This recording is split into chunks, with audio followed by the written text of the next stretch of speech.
केतेबेले स्वामीर फोटो को धरी आउंसी दौरान तो आउ केतेबेले आखिरु झरुथुबा से अनवरत लुह को निज पणत कानी रे पोछि देउछंती।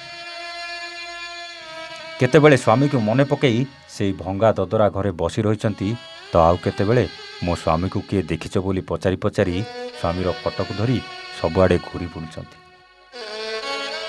किंतु ना स्वामीर कोनोसी पता मिलुछि ना स्वामीर खबर जना पड़ुछि।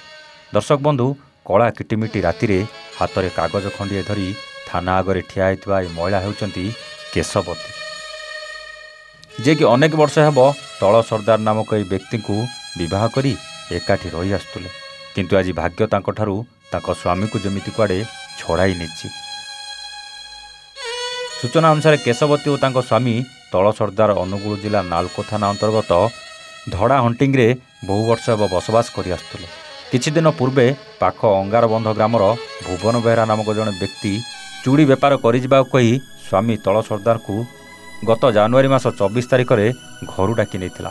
किंतु स्वामी घर जीवार 2 दिन परे से भुवन बेहरा स्त्री केशवती को फोन माध्यम तम स्वामी को मु बस रे बसाई देछि आ से घर को तम पाखु जाउछंती बोली कहितला।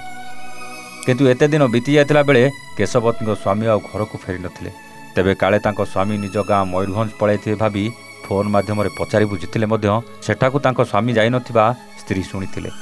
वर्तमान समय स्त्री केशवती सेही अंगारबंध स्थित भुवन बेहरा घर को जाइथिले।